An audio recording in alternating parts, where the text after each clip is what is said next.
Are we live? I think we are. Okay, hang on. I feel like shit. Okay, so just real quick, I am somewhat dying because like, I went outside and it's super hot right now. So basically, I was baking myself, and I didn't want to. Like, I was walking from a bunch of different places. Like, I was walking a lot outside, right? I didn't want to waste gas because that's bad for the environment and that's expensive. So I walked from place to place, and now I have baked myself. My internal organs feel like shit, and to alleviate that, I drank a bunch of water, but I think I may have overdrank some water because I feel like even worse shit. But like not like overheated shit. Now I just feel like over full. And like you know that feeling when you drink too much or eat too much and then you walk around too much right after?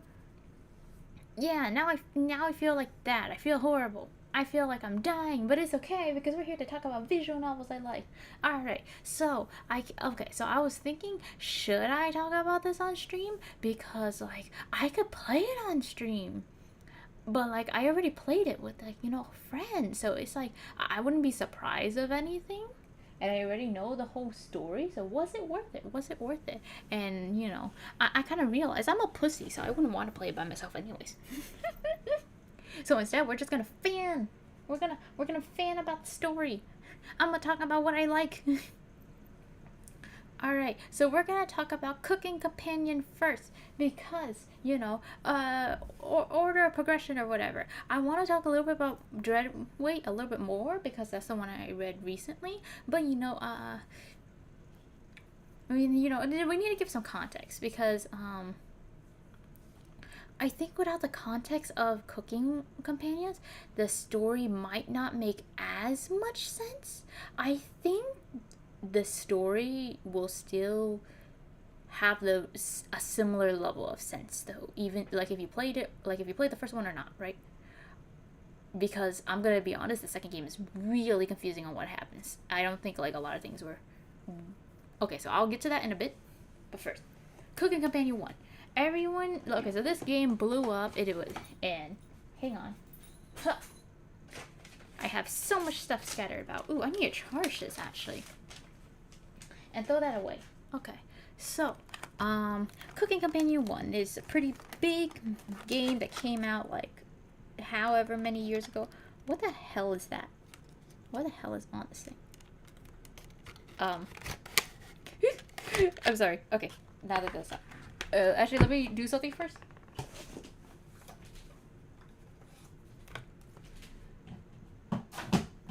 Nice. Okay, so let's talk about Cooking Companion 1.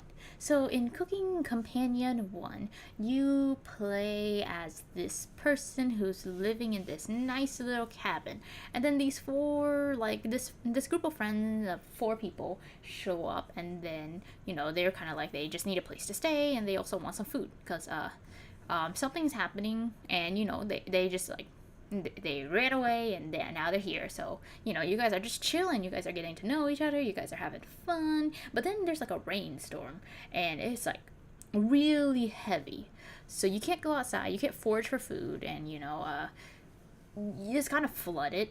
Like your house, or your cabin more like, is on this little hill, so the water is pooling up at the bottom of the hill, and like that goes on for quite a while.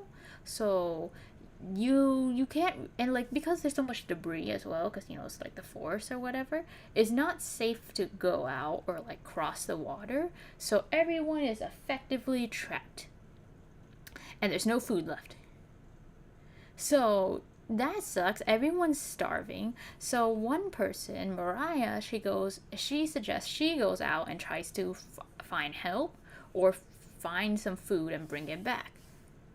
And afterwards, the group slowly kind of dies out, and it's pretty obvious. Like every time someone leaves the cabin, you get meat.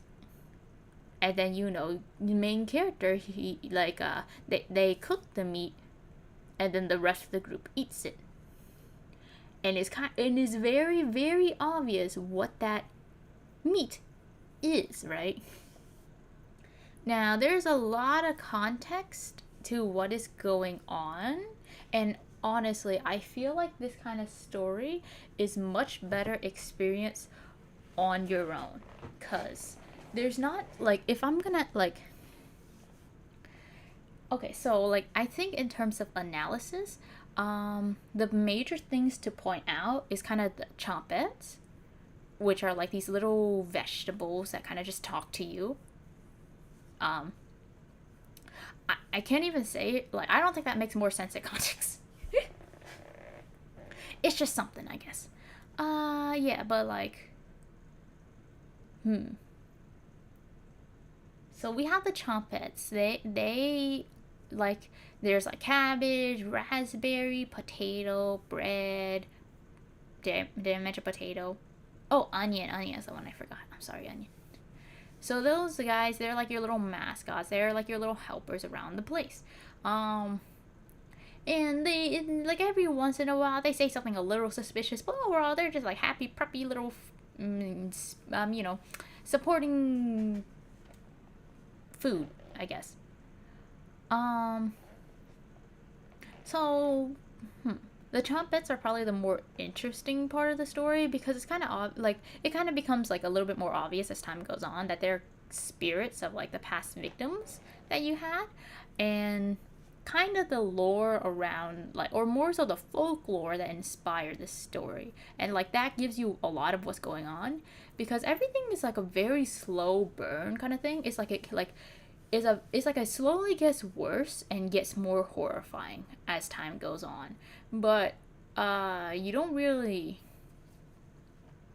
in terms of like an actual, I guess, story, and in terms of like actual character, you don't get like a strong amount of it. Like, there are four characters other than your main character, like, or I guess of the main cast, right? Mariah, Anatoly, Gregor, and Karen. Um, and if I'm gonna be honest, none of them really have a lot of character that you can go off of. Like, especially the guys. The girls, they have a little bit more character. Um, Both Mariah and Karen have decent amount of importance overall. Um, like, Mariah, like, I do remember she does have like that extra ending where if she's the last one to survive, she will beat your main character, because the main character is actually the one causing all of this, right?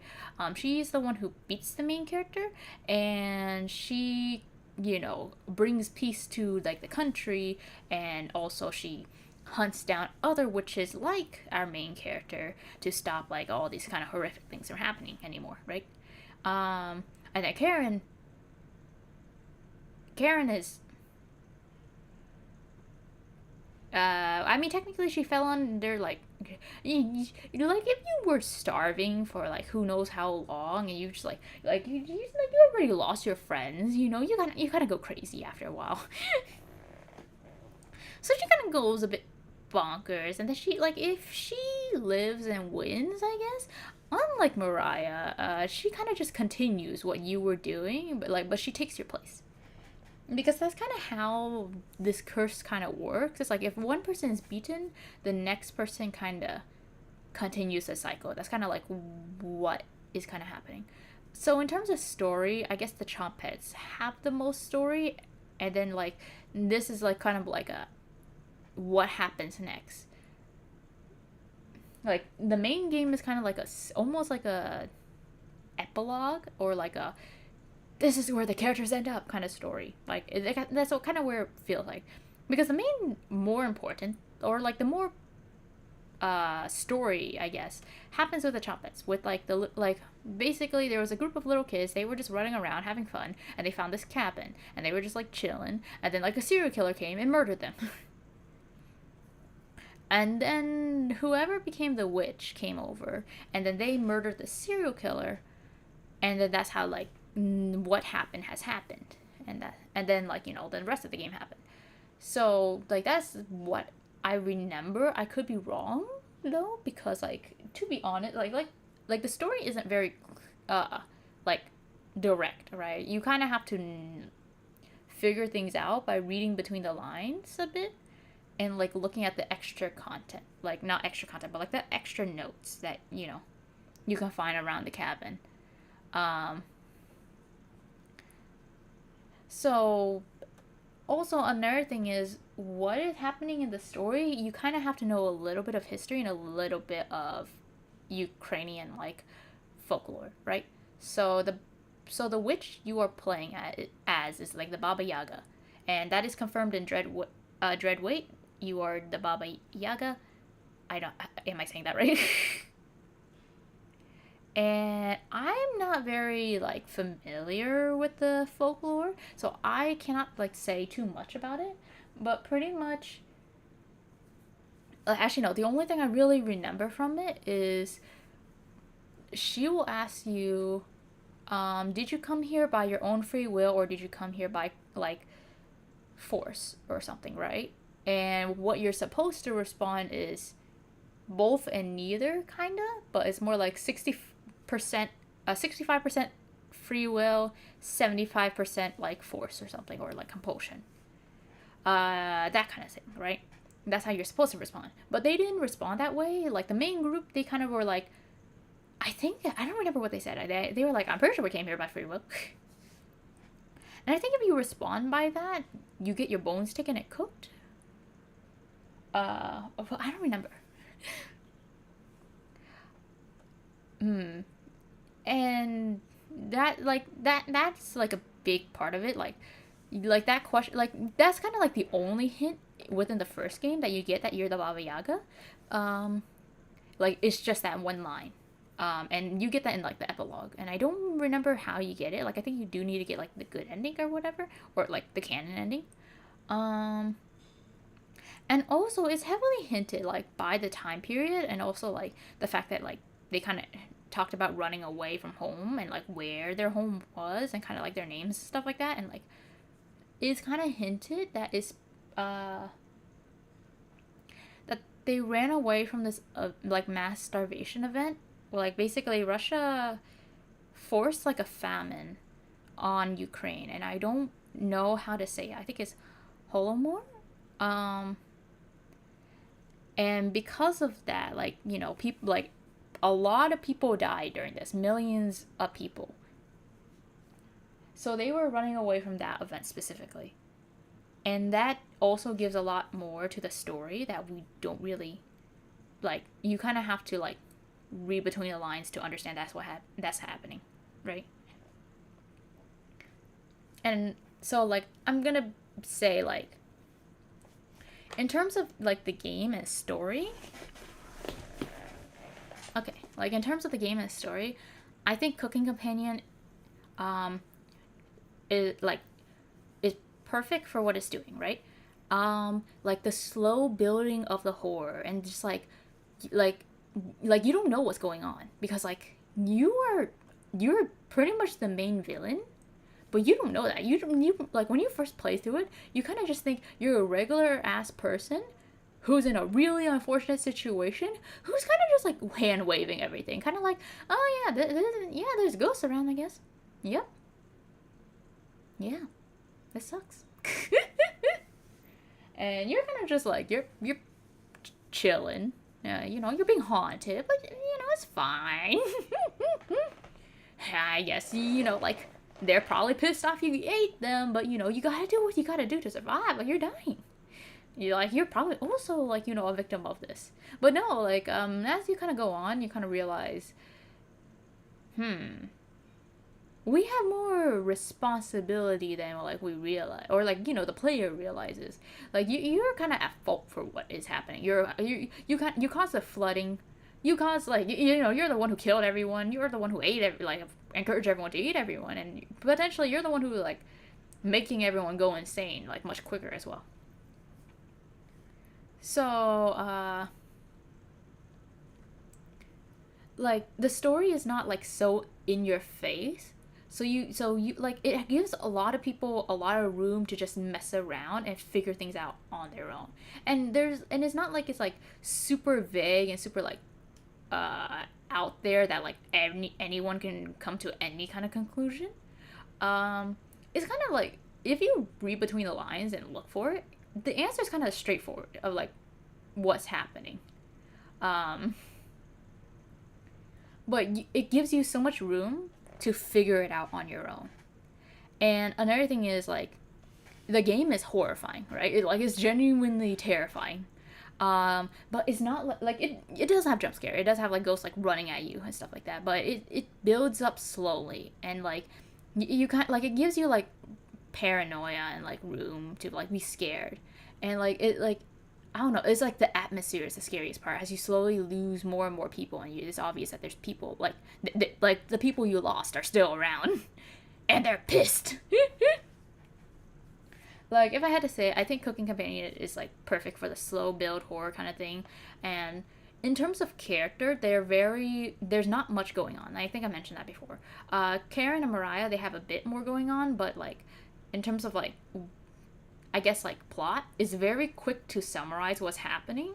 And in terms of character, like there's not much to analyze about the individual characters themselves. It's more so about the message, about not the message, but I guess the underlying like story, like kind of the background information, what's like like inspired it, or what is like it based off of, and also kind of like the Champets have like the bigger story of what's going on. Like that has like it has a little bit more going on there. But the story isn't really the main part. The characters aren't really the main part. It's like the horror and also the history and like folklore of it. And I find that really enjoyable. I love learning about different cultures, and I love learning about like history and stuff like that. And also I feel like the game is very, very effective at what it does. Okay. So that's Cooking Companions. I'm not sure if I explained things well, and I'm not sure if like like what? I hope I explained things well. um but like, it's kind of hard for me to like go in like really talk about like, because like the thing I like talking about most is probably story and character. So, and explaining history and feelings is a little bit more difficult, because like I feel like this kind of game is so hard to talk about. Like like if you talk about like the history, the folklore, you then like that's easier to talk about. But like I'm not well researched in it. Like I know about the Baba Yaga like folklore, but I don't know much about it. I just know that that's what inspired it, and that that's what we're playing as. And I also know about like the famine and the Holodomor or whatever, but I don't know like the full details of it, or like I just know it's like really horrific. But like going into like the full details, there are definitely better people, and there are definitely better videos out there already. Um, but like so the only thing I can genuinely talk about is like how I felt about it, which was it was a bad idea to play it at midnight, guys. Ah, the ghostly faces of Anatolia and Mariah. God, it terrifies me. Oh, Gregor too, but honestly, he died so late, I kind of forgot about him. Mariah is probably the creepiest one for me, but I think it's because she's around the most that I get scared of her the most. So it's like it sticks in my mind a little bit most. It sticks in my mind a little bit more, right? Um. Hmm. Like I'm trying to like no, seriously, it's hard to talk about, because it's like, yeah, the game is like terrifying and horrifying or whatever, but really it is a kind of game that only like that you can only really know why it's so good and why it's so scary if you play it yourself. So I would say it is better to play it yourself and experience the horror firsthand. But you might not get like all the background details for it, because like I'm not familiar with Ukrainian like folklore, and I wasn't familiar with Ukrainian history either. So I didn't know about all these things that happened. So I only learned about it due to other people finding out, like knowing about it ahead of time and being able to point out that this is what like this is what is happening, and then connecting all the dots, right? Um, so um really good, like it is not like a long game either. The game you can probably finish within 2 or 3 hours. um and it's a really fun scary experience. I think the game is really good, right? So that's Also, beautiful art, scary game, very effective, like atmosphere building, jump scares, and like pacing, right? Like, so that's kind of like cooking opinions.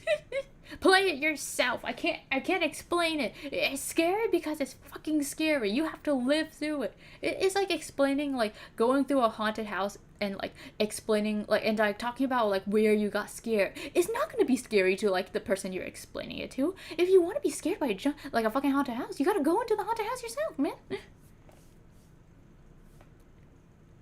Like the music, the vibes, the coloring, everything is perfect. It's scary, bro. It's scary. But I can't explain it because it's like, just look at it. I promise you, it's better if you look at it. So that is cooking opinion. Okay, let's talk about Dread Wait next. Okay, so this is the one I recently played because, you know, it recently came out like 2 days ago.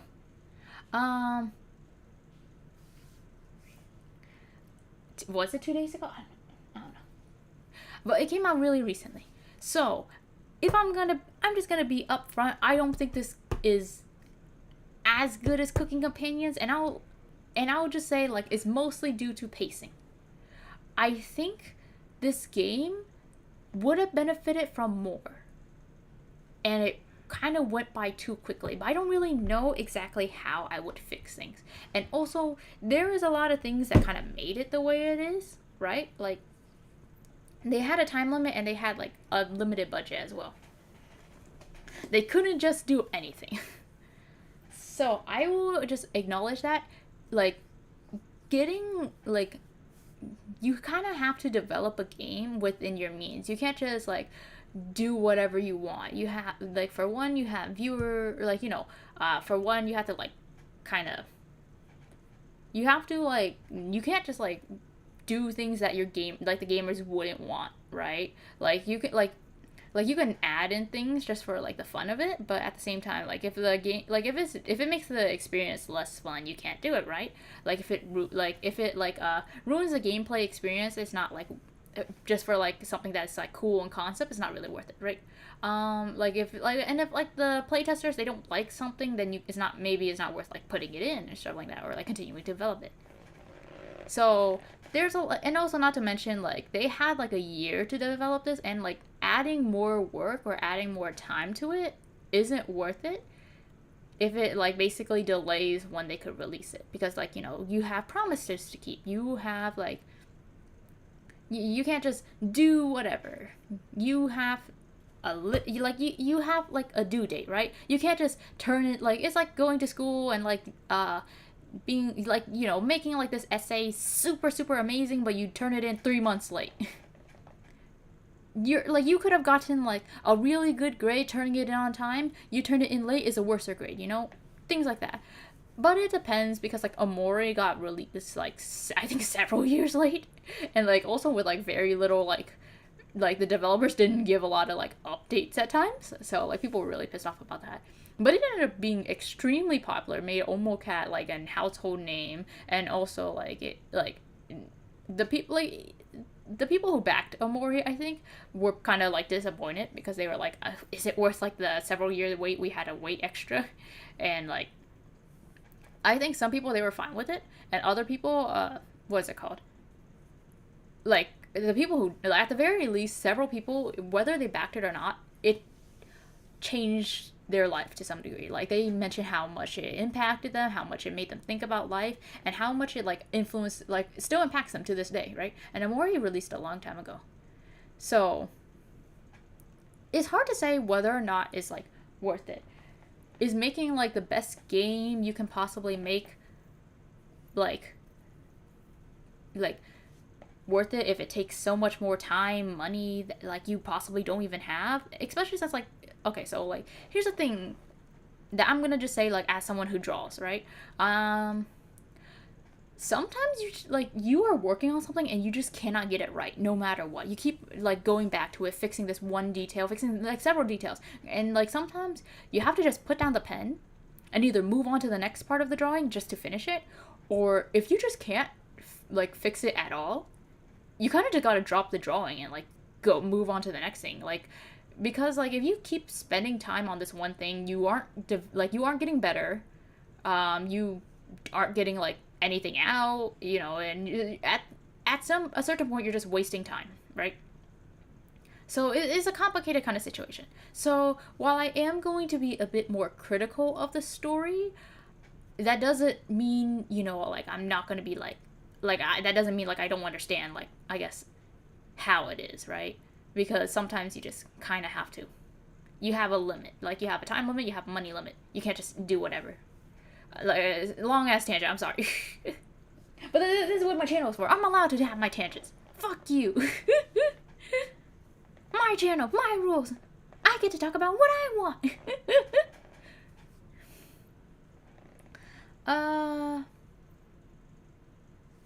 Wait, what's that? Oh, okay. Nice. Ah, so cold. So, to continue on with Dreadweights. So I'm going to talk about my favorite thing. Which is straight up the characters. The characters are much more developed this time around. And that's both a good thing and like a bad thing. Like, for example, in the first game, while there are character relationships, like, I think it's like Gregor had a bit of a crush on Anatoly, and I think Mariah and Anatoly had a slight thing for each other. And also, just in general, the whole group was a group of friends. Like, they all knew each other before and they ran away together, right? So they did have like a relation, but I don't remember it being super important, right? Because, like, to be honest, they did start dying relatively quickly. Even though it was like slow, it was also like, it was only 2 hours as well. So it's like the pace, like, even though it like felt pretty slow, like, as it was building up, it's not like we had a lot of time with those characters, if that makes sense. And I guess it's a similar thing for this game as well. But the characters who die aren't unimportant, if that makes sense. But I would say the two most important characters are Dimitri and Kurt. Gazella is also pretty important, but that's more so because she lives the longest. Like, I think she's the only character that can live in general, like, just like no matter the ending, or not no matter the ending, but in most endings she lives, and she doesn't, like, she doesn't get killed or anything. Everyone else dies. Spoiler. I mean, obviously, look at the fucking title. If anyone complains, I swear to God, I warned you. I warned you. Okay, but so this has more of a story going on, like there's plot points, right? It's not just a slow build of horror and like a lot of background, right? There, like, the background is the first game and all the myths that, like, okay, well, more so Baba Yaga specifically, not Holodomor. Holodomor? I'm so sorry. I am so sorry. I'm so sorry. I cannot. I don't know anything. I cannot pronounce anything. I'm just rambling because I just like the game. Okay. Now, okay, so okay, let me just continue. So, with the story, what happens is, main character, they wake up, and they are surrounded by a group of people. So this time around, you're the outsider rather than the other way around, where you have outsiders come to your place. You're going to their place. And they're kind of like, welcome, it seems like you collapsed on this random island. I don't know how you got here, but hello. And they're all really accepting. They're all pretty nice to you. And, they help you get settled in, the guy in the lab coat, Dimitri, he gives you a cup of water. How nice of him. Weirdly enough, it has hair in it, but like, he gave you water. That's real nice thing for him to do. so just brush that aside. just brush that aside. And then afterwards, you know, they kind of talk about like how there's a witch coming potentially, and you know, they kind of gotta get ready for it, you know, be careful. And then you go hang out with one of the characters. You do that, you get whatever item you get, and then Baba Yaga comes, the locks have been broken in, and we have no idea where she is. It also doesn't help that the mansion is literally falling apart, so there are plenty of places she could hide that aren't even rooms. She could be in the walls, in the ceiling, in the floor. You can be in the floor at some point, but you know, that's something. So, now you have to go look for weapons, right? There's luckily a couple guns scattered around the mansion, but we don't know where they. But like we know. Okay, well, we don't really know where they are exactly, but you know, some of the characters do. So you get to choose which character you go with, and then whoever you do not go with dies. And it happens pretty quickly. There's not really a like, like you kind of just like go, and then you leave, and then they just die, and it's like, oh yeah, they're dead. What? Wait, already? And afterwards, the power kind of goes out, so you have to go fix it. Now, depending on what you have chosen up to this point, you can potentially fix it, or you can't. And what I mean is, like, you have to choose specific characters to go with for both of those choices I mentioned before.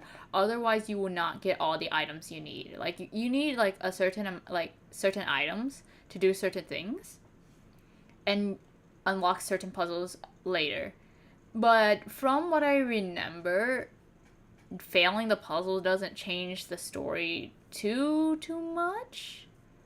Like, so I'm just gonna go with like, I'm gonna call this like the Dimitri route and then like the Renata route. So there are 4 characters in total: Renata, Dimitri, Kurt, and Gazella. Renata, she's the accountant. She's kind of just like a regular old lady, and she's, you know, she's supposedly good at math. Fun fact: if you like, if you go talk to her and you like there's a scene where like the main character, they're like, oh, solve this equation, and then she's like, oh, it's 2, and then they're like, wow, you're real good at this, and she's like, I know, but if you actually solve it, it's not 2. So is she a good accountant? Who knows, but that's not important. Then we have Dimitri. He's sort of like the scientist and doctor of the group. He's able to diagnose people and do like medical procedures on people. But in terms of like science and like experimentation, he kind of sucks. From what we know, a lot of his experiments tend to fail, and he tends to mess things up. Like, if you go to talk to him during the first interaction, you like during like the little animation where you're like going up to him, he kind of blows up a vial. So yeah. I think in terms of like actually being a doctor though, he's fine. Like he's a pretty good doctor. He knows how to diagnose people and stuff like that. And he knows like what he's doing. But I'm also not completely sure, because he says like part of like the fact that like he got his license early because of nepotism. So who knows? Maybe he sucks. And then we have Kurt. Kurt is like the main guy of the story. Like, he's kind of what the plot is centered around, and he's the guy who owns the mansion, and he's also the guy that Baba Yaga is after. You also meet 2 other spirits within the mansion, lingering spirits, I guess. And they both kind of talk about Kurt, and like basically the only way to like solve everything is to deal with Kurt, right? Never know what this is. What is this? Hair? Think so. Ugh.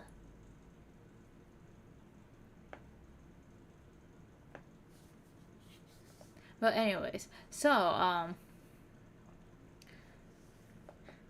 pretty much almost half. Okay, so half the cast that you meet is either on the side of killing Kurt and like getting like, or punishing him to some degree, or helping Kurt.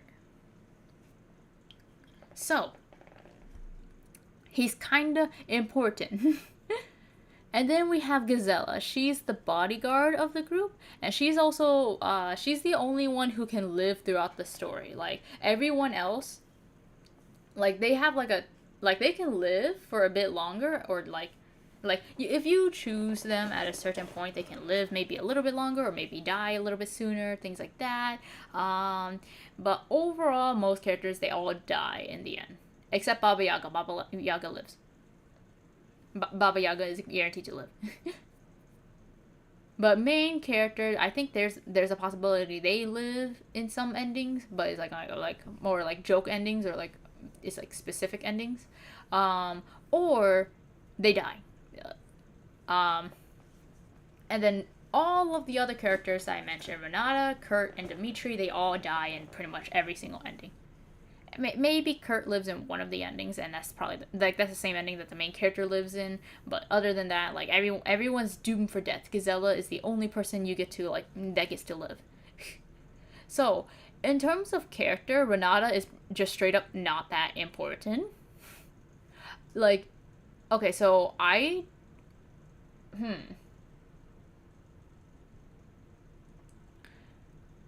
so like you don't really get to know a lot about Renata's character. The only thing you really get to know is that Dimitri and Kurt experimented on her with her consent. Of course, she signed like papers and stuff like that, and basically she was a prisoner to something. She was a criminal and had to go to prison, and she did an experiment where she could erase her memories of whatever happened before, so she doesn't have to go back. Same thing with Gazella. So we don't know what they did. We just know they are avoiding prison, and they erase their memories to help with that. I think for at the very least for Gazella is probably murder. She probably murdered someone. As for Renata, who knows? But it was probably a pretty serious crime. So, for like okay, so for a lot of the endings, or like more so for a lot of the puzzles to be completed, Renata kind of needs to die early, so you don't really get to see her much. If you go down like a certain route. And I'm gonna be honest, like I do remember her ending was like I don't really think there's much to say about her ending. I mean, her and Dimitri's endings aren't that different in the end, so I guess I won't go into that too much. Until we get to like I guess the endings. Moving on, let's talk about Gazella. Gazella, she's pretty consistently nice to you overall, and she also leaves the mansion. Basically, she gets into a fight with Baba Yaga, and Baba Yaga beats her and like gouges out one of her eyes. She realizes like for the most part, she was able to win almost every single like I think every single fight she has gotten into at that point, except this one. So if she can't win, then maybe it's not worth fighting, bro. And not to mention, the only reason why she was guarding Kurt was because Kurt had a promise to her, which ended up not working. I think in his ending, he like or in the end, he does say like he does tell like Baba Yaga to like that he wants to say sorry to Gazella for like the thing not working, but you know that doesn't really matter because Baba Yaga says fuck you, no, I'm not doing anything for you, and then she kills him, right? But so basically the memory wiping procedure did not work, and like her memories came back eventually, like slowly it trickled back in. So she was kind of like, yeah, it's not worth it anymore, she's just gonna leave. You're like, why would I die for like why would I die for this dude? I don't even care about him that much. Like the only two people who care about each other are Dimitri and Kurt. They care about each other like a lot. Like like it's kind of hard to okay, it's not really that hard to explain. Like okay, so I guess we'll talk about Dimitri's character next. But also there is an Gazella has an ending that's different from like everyone else, where it's basically you're a little spirit kind of hanging around, and then you know you're just kind of like lost. You don't know what you to do with life. Everyone's dead. The Baba Yaga left. You're just a spirit. Like, damn. And then like Gazella comes back to the mansion and she's like, "Oh hey, it's you." And you're like, "You can see me as a ghost?" And she's like, "Yeah." And then you're like, "Oh, what do I do with my life? I don't know. You want to hang out with me?" Sure. And then they go on a giant like pirate quest or something. They go on a bunch of adventures together. It's probably the happiest ending you can get. I mean, like with Renata and Dimitri's ending, I would say they are more bittersweet than like straight up happy. Especially Dimitri. I think Dimitri's is much more bittersweet. Um, so moving on, we're gonna go into Dimitri's character. Out of all the cast, Dimitri is probably the least bad in my opinion because I don't like the main character that much. Like, once you get to know what they are, like, they're not a witch, they're just a regular person, but they're a police officer, and they're kind of hinted to be, like, a little bit corrupt to some degree. Like, Kurt is a criminal, like, mastermind to some degree. Like, he's considered, like, a Lich King, right? He's immortal, he shouldn't be, and has done a lot of illegal experimentation. And those illegal experimentation may or may not have killed a couple innocent people. So, he kind of has to get arrested, right? So, it's reasonable that the main character wants him gone. But if the main character gets her way, right? The whole world ends. It turns out having people be immortal and giving them to certain people leads to corruption. Politicians are now immortal. There's never any elections left. Every single place in the world is a dictatorship. No one can get assassinated. And there are several inhumane experimentations that happen afterwards. And not to mention, like, the main character, they're very, like, a stickler for the law, right? So they're straight up perfectly okay with murdering criminals.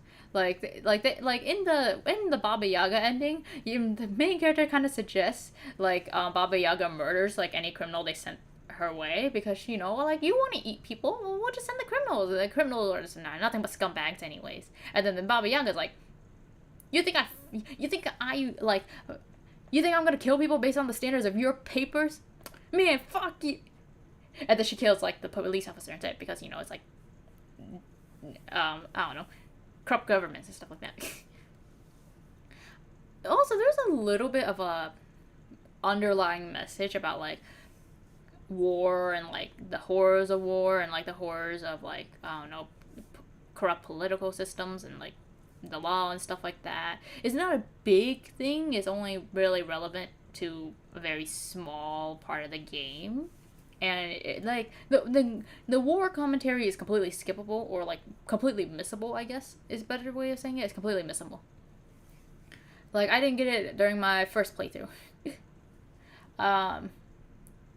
But continuing on,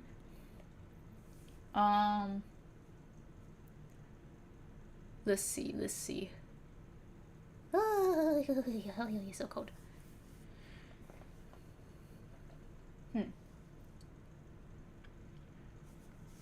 So, with, like, the main character, I didn't really like them that much. They were a bit of an asshole. So, overall, I think Dimitri was, like, the better character. Like, he definitely committed crimes, and he definitely committed some amoral actions. But all the things he committed were to help Kurt. Basically, it was, like, the scientific experiments that, like, he didn't want to do a lot of the experiments. He didn't want to, like, hurt people. And he specifically said, like, some of these things he wasn't willing to do. And Kurt kind of pushed him to it, right? Like, things like the memory wiping, he was, like, against it. He was like, I'm not going to do this. And then Kurt is like, oh, well, I'm going to do it. So you can either help me and, like, stay by my side or, you don't have to. And because, like, Dimitri really loves Kurt, he ends up helping him. But other than that, like, for the most part, he doesn't do many immoral things. Like from what has been shown in the story, he has like there's no mention of him having his memory wiped. So it seems like he didn't do anything to like require that. So no crimes or whatever. And we'll get to the endings a little bit later.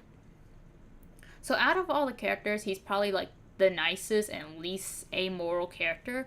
But to be honest, all the characters seem friendly from like the get go. The only character who kind of like is less friendly as time goes on is Kurt. Gazella, Renata, they always like throughout the whole game, no matter what, they are friendly towards you, and they're like criminals underneath. And Dimitri, same thing. Like they're all really nice to you. But I guess like he's the one with like the least bad background, and like he's like the least corrupt person. He did everything out of science and love, and he didn't go that far with his science. So one thing that like Baba Yaga kind of talks about is that like if Dimitri knew about the things Kurt did, he probably wouldn't like Kurt anymore. And in Dimitri's ending, that's kind of proven true. Because in that ending, basically, Dimitri realizes, like, or learns what Kurt has done. And because of that, he's kind of like, you know, I don't really like Kurt that much anymore. And, you know, like, he's kind of like, let's just go together, you know? Like, let's just, like us, like whatever happens next, let's just go together. Whether it's heaven, hell, or just like we fade away into the abyss, let's just do it together. And that's his ending. In the Renata ending, we do get a mention of Dimitri, and basically in that ending he does still love Kurt, and he basically is so lost in grief that he cannot be reached anymore because Kurt died. And that's like that's kind of one thing I really like about the game is Dimitri and Kurt's like love for each other, because it is really prevalent throughout the game, and it's honestly is honestly such a sweet part. Like the thing with like evil characters is like, yeah, like it's not that uncommon for there to be like a morality chain or whatever, like some kind of character, pet or whatever, anything to like kind of make them less evil or whatever, right? But it's also not that uncommon for like characters to, what is it called? It's not really that uncommon for characters to like pretend to love someone and like are only using them. And because like Dimitri is probably one of the smarter characters and most useful character out of like the cast, it would make sense if like Kurt was like just lying to him just cause, right? You know, just because like he needs like his skills or whatever. But no, that's not the case at all. They're both pretty skilled scientists, and they like both genuinely care for each other. Like throughout the game, like Dimitri is constantly like praising Kurt, and like he like in like the flashback scenes, he's always like, I'm always all by your side, I'll help you out no matter what. And you know, like if you talk to him as a ghost, pretty much like the only thing Dimitri asks is that, you know, Kurt like is protected or whatever. And with Kurt, he's like, you know, if Dimitri is ever to die, then he's just like he's heartbroken, right? He's like, Dimitri, he was the only person in my life that was irreplaceable. And you know, like if you give him, and like you can give him like Dimitri's tie, and that he's like extremely thankful for that. Like Dimitri's talked about a lot after his death, and also even before his death. Like Kurt is like, no matter what, Dimitri needs to live. I don't care about anything else. Just protect him. And I don't know, like it's just like it was so sweet. Like I don't know, it's just so cute. Like how much they care about each other, how much they love each other. Like the Baba Yaga kind of says, like basically no one in the mansion has any kind of relation with each other. Like no one's really friends with each other. No one really knows each other. The only people who love and care for each other are Dimitri and Kurt, and their relationship is a big part of the game. And it's kind of like obvious considering the fact that both Dimitri and Kurt are like probably the biggest what is it called, the biggest players within like the story. Because Renata, most of the time she's not really useful. Like she doesn't have like a strong character going on, and she doesn't have like a lot of backstory. And what she does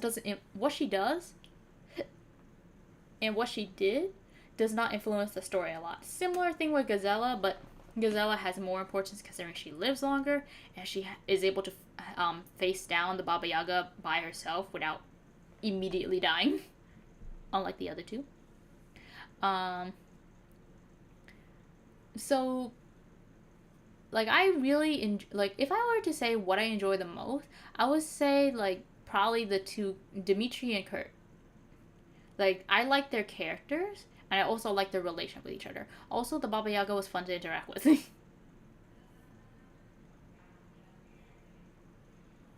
um. So moving on from that, I guess my main complaints with the story is that like with the first one, it was a slow, gradual build of horror, right? With this one is much less that. You kind of like start off having fun and stuff like that, and then someone dies. It's like you're chilling, and then bam, you're not chilling. And also, like I said, this game has more going on in terms of character and story. And I think that's more like in the end, I while I do enjoy that the most because like I like games for their story and characters the most. I do think in the end that was more to a detriment because it felt like we were getting things and it just we didn't get things if that makes sense. Like it felt a little bit underdeveloped. It felt like it should have had more time in the oven to cook. And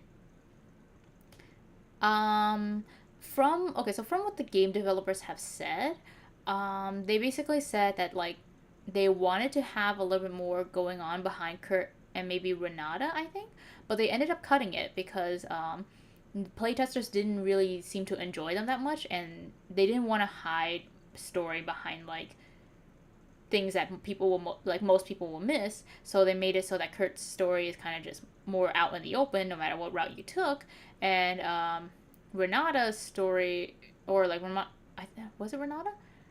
Was more like out in the open as well.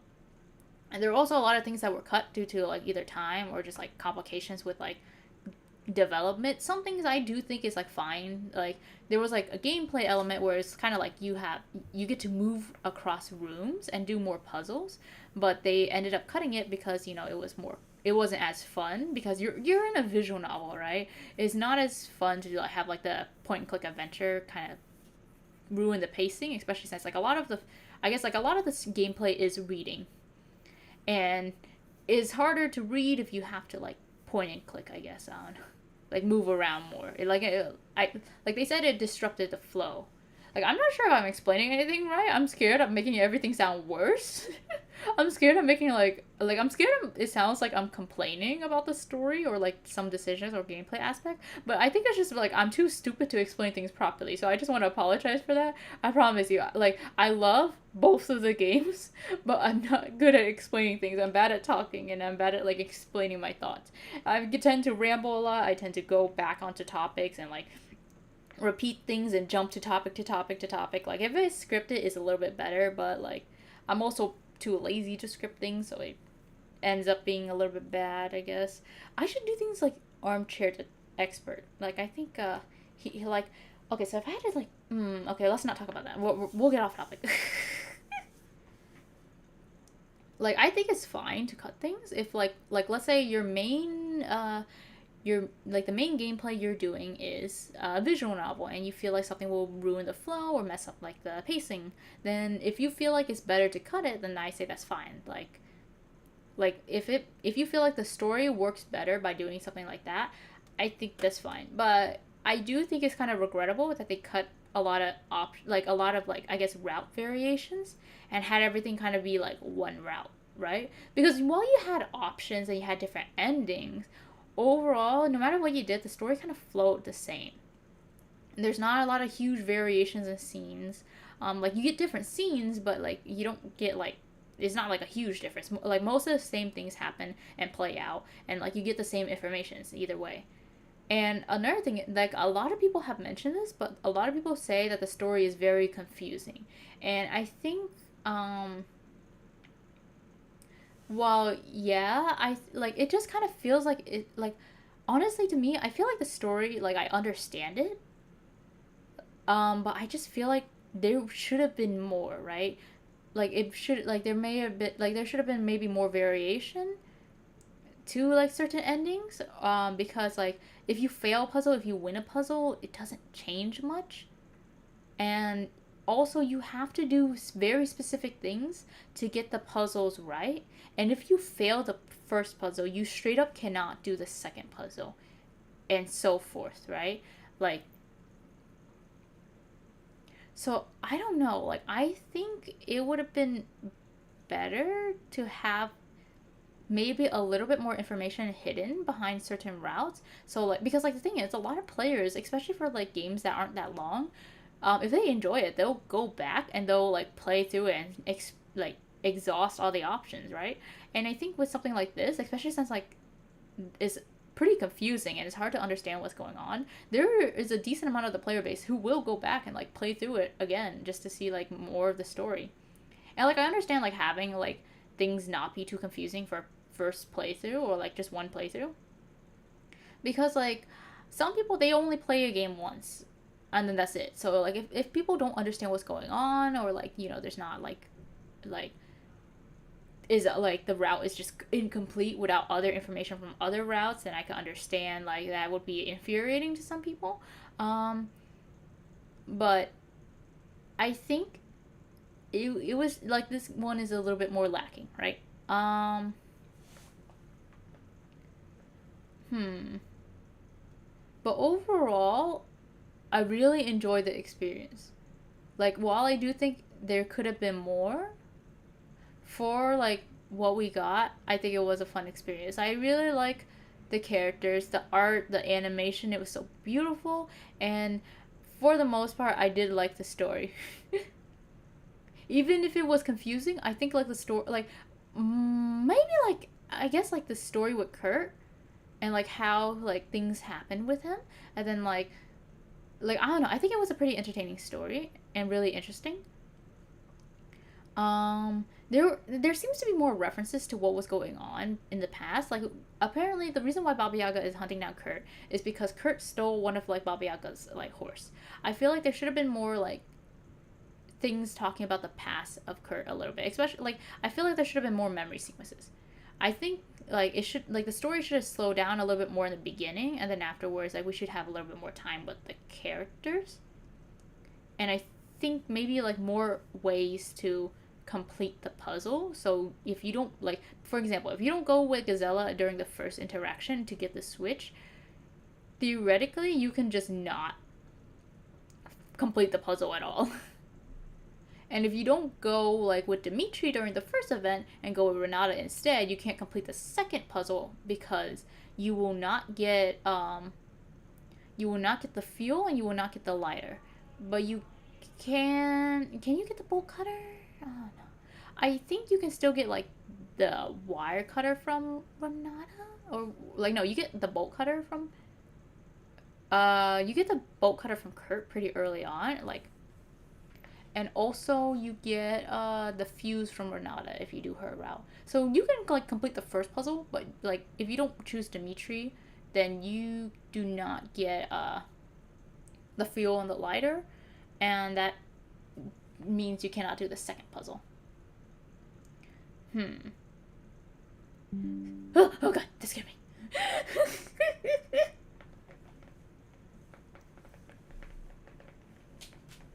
But overall, like I think it was a pretty good game. Like I had fun, I enjoyed it, and I liked playing it, and talking about it with my friend, enjoying like the experience, talking about how like how fun the characters are. Like maybe this is a weird thing to say, but the Baba Yaga's kind of hot, bro. I mean, like, if she came up to me and told me to, like, murder a bunch of criminals, I mean, like, is that bad of a thing? At least the people are bad, right? Like, she's my type. Mm. Mm-hmm.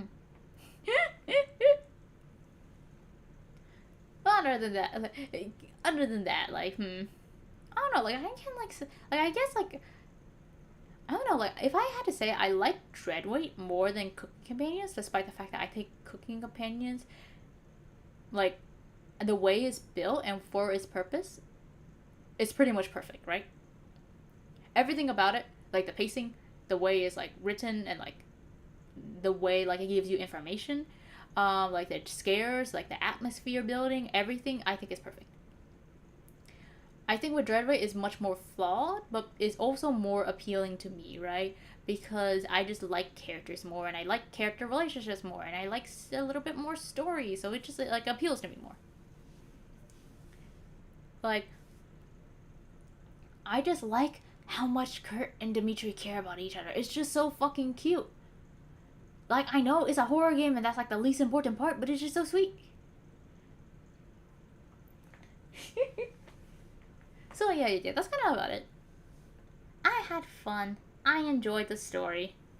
And I don't know if they're gonna continue with this series, or if Deer Studio they're going to make like a different game, like completely unrelated to Cooking Companions and Dreadway, or if like it's gonna be like a trilogy or something. Because like I feel like the story has a lot of room to expand on, especially since we're not in modern day. Like it was like kind of like, okay, so like I guess weird comparison, but it's kind of like Fear and Hunger, right? In terms of like time periods, right? Like the first game was okay, so the first game was more in towards like medieval times, and I don't think like I think the first game was like pretty old in terms of like time period, but I don't think it was like medieval times. But it's like so long ago, and then like the next game is like more recent, but not straight up recent, because the Vietnam War was going on during the events of the game. Like pretty much like Dimitri was talking about it, and how like how war is fucked up, how it's horrible, and also how like finally America can see the horrors of war. And war is horrible. People who do war is bad. uh so we're not in straight up modern times, but we're getting closer to it, and that's like what Termina was. So if they're like, and what is it called? Our like the game creator, he did say he was gonna make a third game, but he doesn't know if it's gonna be in like future times or modern times.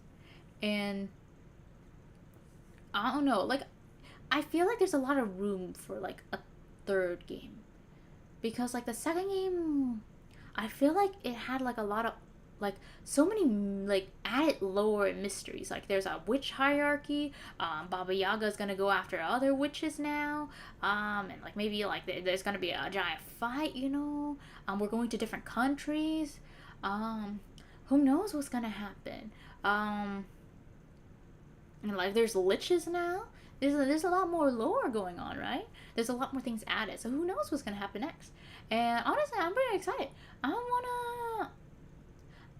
I want to see what happens next.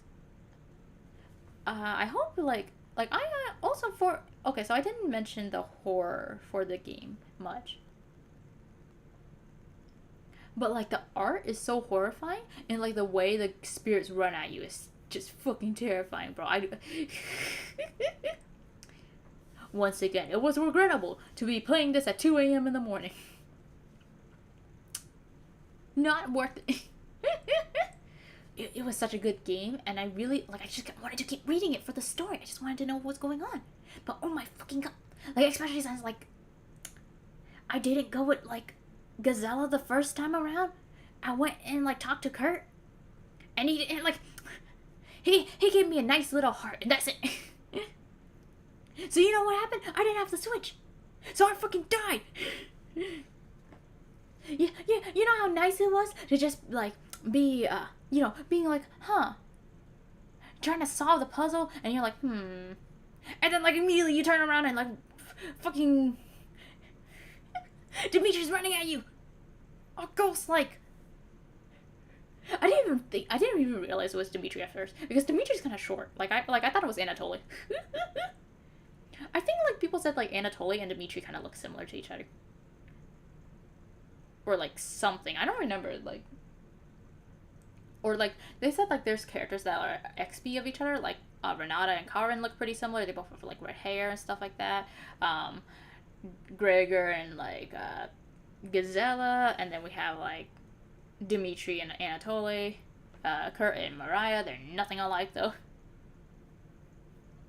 So I can see that. I can see that. But fucking hell. Like I'm bad with jump scares. I'm bad with horror in general. Worst time of my life, bro. But the scares are really effective, in my opinion. It's less atmospheric, in my opinion, a little bit, because you don't really have a lot of time before a jump scare happens. Like, you don't have a lot of time to just look around and just experience like the horror slowly creeping up on you. You don't know what's around any corner because what's around the corner will reveal itself to you. So you better. Ugh, ow! What the fuck? What was that? No, a ghost is haunting me, guys. Oh man, this is what I get for reading so many horror visual novels. I've been doing nothing but reading horror visual novels like lately, and oh my god, it's been so much fun. But yeah, that's kind of like I guess where we could end things. Honestly, my main thing with the Dreadway is like the characters. I just really like the characters, and I especially really like Dimitri. Like I don't know, I just like I don't know. It's like at first I kind of just thought he wasn't gonna be that important because it's like at the first game the red hair girl was important. So I thought Renata would do more, and I saved her, and I let Dimitri die. I'm sorry, my bro. Didn't realize. So honestly, I was really surprised with how much he mattered to the story, and how much if you don't save him, you fuck up future puzzles. So first time around, what did did I even get? I think I did get an ending because I didn't get I know there's an ending if you get no hearts. I didn't get that ending. I don't remember what I got first time around.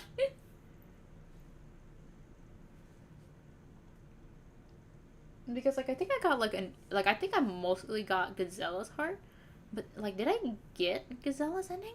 Because I don't remember the timeline. But fuck, I think I did all the endings within one night. So honestly, the order of events is a little bit confusing to me because I kind of skipped around a lot. I had a couple save files and I just jump around. Ah, my ears hurt. But yeah. It was a pretty good game. I recommend it.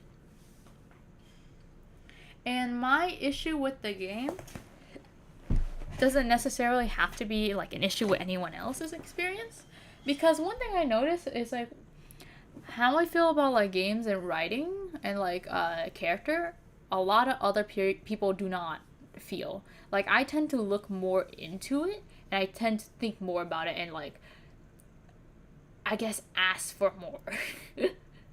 But other people I'm pretty sure this game will be just the right amount of everything for a lot of people. I think I'm just too demanding of a person. I'm sorry, guys.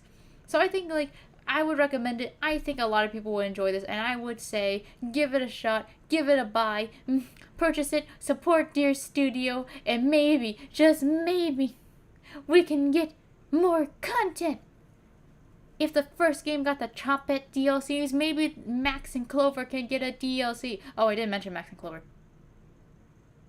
Oh.